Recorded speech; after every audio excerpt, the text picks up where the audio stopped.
je devais être dans un endroit paradisiaque, paradis, pour t'expliquer une histoire qui m'est arrivée il y a 19 ans. Il y a 19 ans, je suis venue dans un endroit paradisiaque pour t'expliquer un monde paradisiaque qui se trouve d'entre nos deux oreilles, d'accord? Cette histoire, je l'ai prise avec moi en vacances. Alors je t'explique, je te donne le contexte. Je suis entre 2005 et 2006. J'ai écrit une histoire il y a longtemps. Je venais d'arriver au Québec. J'ai écrit une histoire fantastique sur les aventures de Luna, qui est une petite fille. D'accord? Et pour te dire en gros, j'ai retrouvé des documents. Donc voici ma farte vieille que j'ai retrouvée. Donc en fait, j'avais écrit une histoire fantastique avec une petite fille.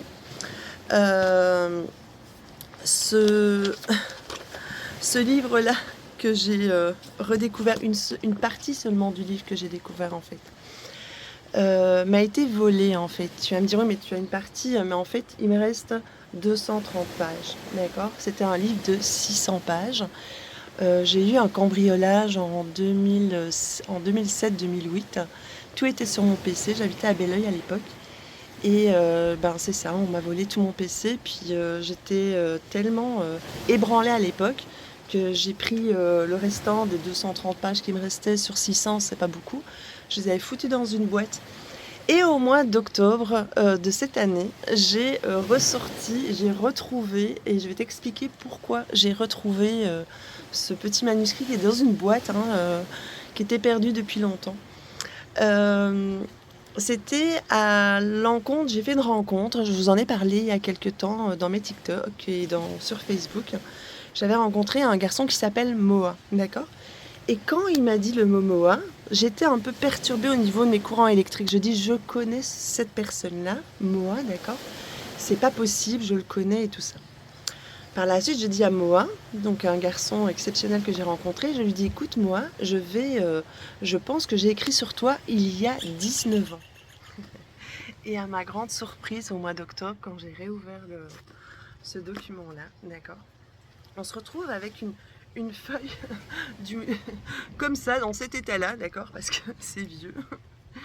Sur ce document-là, on voit bien, d'accord, qu'il y a Moa, appelé aussi Oma, parce qu'il y a une histoire fantastique, d'accord.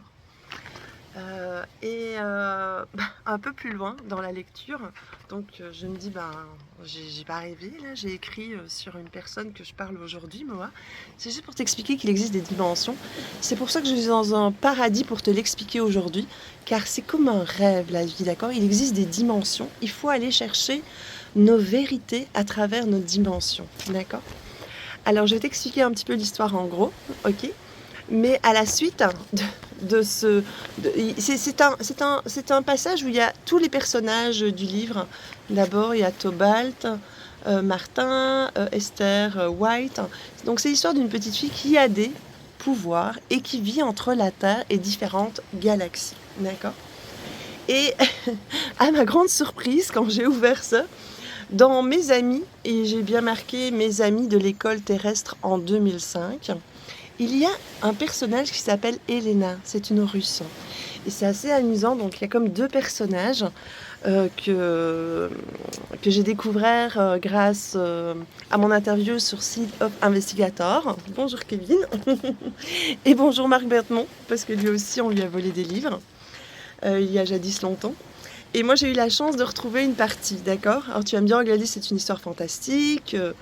Peut-être qu'on fait de la projection sur des lignes temporelles, d'accord, avec différents personnages. Bon, en gros, cette dame-là, Elena, qui est une Russe, aurait donc dans une certaine ligne temporelle des particularités avec la Russie. Donc c'est une dame que j'avais mentionnée, que j'avais découvert grâce à Kevin. Et on avait dessiné en même temps des personnages assez semblables. Et comment dire, je trouve ça super surprenant que 19 ans avant tous ces événements-là, j'avais parlé de ces personnages. Tu vas me dire, c'est fantastique, Gladys. Oui, c'est fantastique. Je vais me mettre à l'ombre. Mais là, je vais te raconter vraiment le truc. Donc, l'histoire, en gros. Donc, alors, ce que j'ai relu de ce livre, qui m'a vraiment ébranlée. Donc cette petite fille qui a des pouvoirs, d'accord, qui s'appelle Luna, qui vit entre la Terre et puis différents mondes, va avoir un enseignement particulier de sages de la galaxie en fait, parce qu'elle n'arrive pas à contrôler ses pouvoirs. Et on va lui attitrer un professeur. Un professeur qui lui est arrivé quelque chose d'extraordinaire. Ce professeur-là, elle l'a vu directement quand on lui a présenté la personne qui allait l'enseigner. N'oublie pas que c'est une histoire fantastique. On lui a présenté une boule de laine vivante, d'accord? Et c'est très amusant parce que dans le livre que j'ai, je vais te montrer, que j'ai conservé, j'ai vraiment mis des fils de laine, d'accord? Comme quoi il y aurait des choses à découvrir, ok? Ça c'est une partie du manuscrit qui est conservée. Et alors, là on arrive dans quelque chose d'assez fantastique où la boule de laine est vivante, elle est ensorcelée, d'accord? Parce que il a, comment dire, omis une faute très grave dans l'univers. Je t'explique. Luna découvre donc son nouvel enseignant, qui est une boule de laine vivante, d'accord, avec qui elle va devoir découvrir et réussir à gérer son énergie et ses pouvoirs, parce que c'est une petite fille très particulière. Donc elle se lie d'amitié avec cette boule de laine, où elle découvre un matin, d'une façon enchanteur, que cette boule de laine se transforme en très grand, élégant prince. Un matin, elle en a eu tellement peur, d'accord? Elle se dit, mais qu'est-ce qui se passe? Elle a appelé sa mère, elle dit, maman, maman, maman. Là, il y a un monsieur dans le salon, elle dit, non, non, c'est ton professeur, ne te tracasse pas. Parce que la mère savait bien que c'était une boule de laine enchanteur, d'accord? Il avait eu une punition, donc il devait rester sous la forme d'une boule de laine pour ses enseignements, car il avait fait quelque chose de grave dans l'univers, ce professeur-là. Mais le fait qu'il était descendé d'une famille royale au niveau galactique, on n'a pas été trop sévère avec lui. Alors un jour, bon, quand elle retourne dans le salon, puis bon, elle commence à lui parler, puis elle était très curieuse et ils avaient le lien de confiance entre les deux. Et il a commencé à lui raconter son histoire en expliquant, voilà, je suis devenu un enseignant, j'enseigne pour les enfants très particuliers. Et j'ai été punie parce que je me suis fait passer pour une femme. C'est pour ça que dans mon livre, sur la petite page comme ceci, c'est Moa et Oma. Parce qu'il s'est fait passer pour Oma. Oma, il s'est fait passer pour une femme en fait, dans son univers, dans la galaxie. Pour avoir accès à l'énergie que j'explique dans mon livre, clicktique, qui est une énergie que uniquement les femmes dans l'univers peuvent utiliser, qui est vraiment l'énergie... comment dire, transcendante de la matière, d'accord? Il n'y a que des femmes dans beaucoup d'univers qui peuvent utiliser cette connexion-là pour, comment dire, pour le bienfait de l'évolution et de la diversification galactique. Bon, soit. Donc lui, il s'est fait passer pour une femme et il a fait ça pendant des années. Et entre autres, il s'est fait 2 super bonnes copines dans le livre. Et ces deux meilleures amies, ce qui est assez amusant, c'est qu'il y en a une, je vais reprendre mon truc, il y en a une qui s'appelle Anila, Anila et l'autre Fatima. Désolée pour la feuille. Mais, c'est marrant parce que le vrai Moa que je connais, d'accord, donc ces 2 amies, c'est Anila et Fatima. Et cette personne-là, dans la réalité, d'accord, que j'ai rencontrée il y a quelques mois, il a une sœur qui s'appelle Fatima. Alors entre Fatima et Fatima, il y a... Waouh. Mais par contre, donc en fait, donc, il a été puni. Et Anila et Fatima se sont fait punir parce qu'elles n'ont pas détecté que c'était un homme et que la manipulation de l'énergie éclectique, c'est uniquement réservé aux femmes pour ne pas avoir de destruction dans l'univers, car l'énergie de la femme est là pour créer, donner l'amour, d'accord, le partage, et ça même dans d'autres univers. Donc c'est uniquement les femmes qui ont accès à cette énergie, ce pouvoir. Donc, on va aller un petit peu plus rapidement. Alors, dans la vie réelle, d'accord, Le Moa que j'ai rencontré, donc n'oublie pas, il a une sœur vraiment qui s'appelle Fatima, comme son amie qui s'appelle Patima dans mon livre. Il descend de famille royale dans mon livre, galactique. Et dans cette vie-ci, il descend aussi de famille royale égyptienne et turque. D'accord ? Ce qui est très intéressant là-dedans, c'est des similarités de dimensions de lignes temporaires. D'accord ? Je trouve ça super exaltant.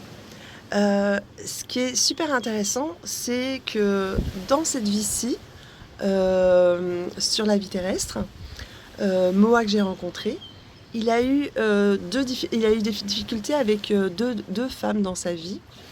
Et dans la vie galactique, les deux femmes qui ont été punies par rapport à son agissement d'avoir trahi un petit peu la confiance galactique, d'avoir voulu manipuler une énergie réservée uniquement aux femmes, lui a amené des problèmes et avoir cette apparence de boule de laine dans le côté fantastique. Je trouve que les deux histoires sont parallèles et je vais en arriver encore plus loin. Quand j'ai parlé à Moa dans cette vie terrestre, que j'avais fait ma première interview, que je comprends plein de choses un peu complexes dans différentes dimensions, je lui ai parlé donc de tout ce que Kevin faisait comme interview. Et à un moment donné, on s'est penché justement sur la dame qui s'appelle Elena, d'accord, que j'ai mentionné dans le livre aussi, qui est sur une ligne temporaire et que j'ai bien marqué qui est russe. Je ne sais pas encore pourquoi, il va falloir que je fasse les associations. Donc c'est une dame qui s'appelle Elena Danan. On avait un dessin similaire. Et ce qui est assez amusant, c'est que le Moa, d'accord, le Moa dans cette réalité terrestre, il connaît le professeur en Égypte, qui est son professeur, qui a travaillé avec Elena Dana. Elena Dana, elle a travaillé comme archéologue. Et c'est comme tous des mondes qui s'associent pour faire justement toutes des passerelles entre des mondes différents. D'accord ? Alors j'aime beaucoup ça. Dans l'histoire fantastique de Luna, d'accord, Moa et Luna, donc ils sont très complices parce qu'ils se racontent toutes leurs histoires. Moa lui racontait la difficulté d'avoir été transformée en boule de laine, d'avoir ses deux amis qui ont été emprisonnés sur une planète pour les punis, qui ont mal agi. La petite Luna, avec tous ses efforts dans son livre fantastique, elle a réussi dans son livre à aller délivrer les deux femmes, d'accord ? Elle a réussi, ne me demandez pas comment, il faudrait que je vous lise l'histoire, c'est fantastique, c'est 230 pages, mais un jour je vais vous le lire si vous le désirez. Et une amitié profonde s'est établie entre ces deux personnages, que ce soit sur la Terre ou que ce soit dans l'histoire galactique, une histoire profonde d'entraide et de partage. Dans le livre que j'ai écrit, Moa est vraiment un personnage très mystique, très fantastique, très éduqué, d'accord, par sa position de royauté dans la galaxie, avec énormément de connaissances. Et Luna, elle est une petite fille assez perturbée par ses différents pouvoirs. Et je peux remarquer que j'ai toujours été très perturbée par différents pouvoirs qui sortent de moi, d'accord ? Ce livre-là n'est pas uniquement... c'est des lignes temporelles.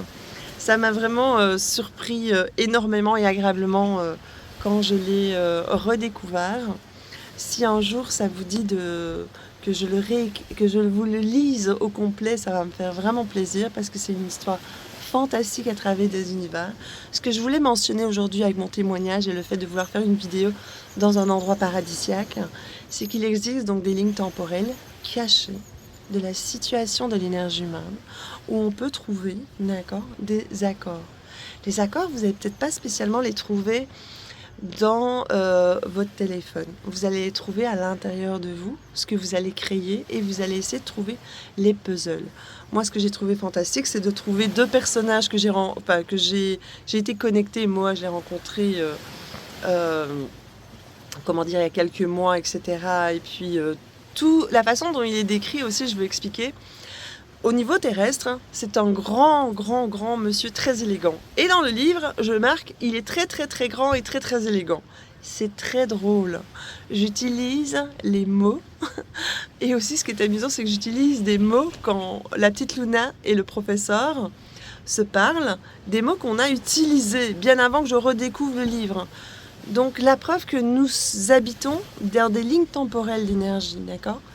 À ma grande surprise, je trouvais ça vraiment le fun que son professeur en Égypte, parce qu'il est d'origine égyptienne, turc et grec, un mélange, et qu'il était donc en lien avec et en concordance avec un professeur qui était un grand chercheur avec Madame Elena Danan, que moi personnellement je ne connais pas, mais que j'ai écrit. Et il y a quelque chose avec la Russie, d'accord ?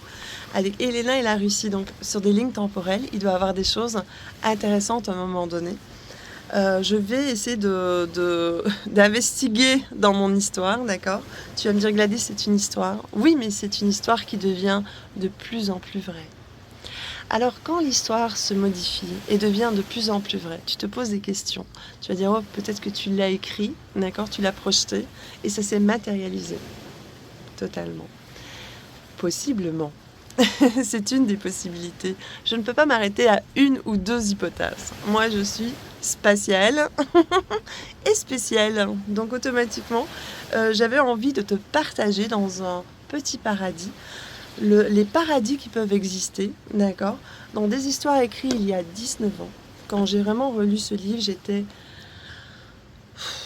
je me dis c'est incroyable de rencontrer des personnages de ce petit livre, même si j'ai juste 230 pages. Si vous voulez que je vous le lise un jour, vous le marquez comme commentaire. Oui, on aimerait bien que tu nous fasses la lecture. Il y a 230 pages, je vous la ferai quand je serai revenue au Québec. Mais dans un endroit magique qui est ici, où je suis en République dominicaine pour la première fois de ma vie.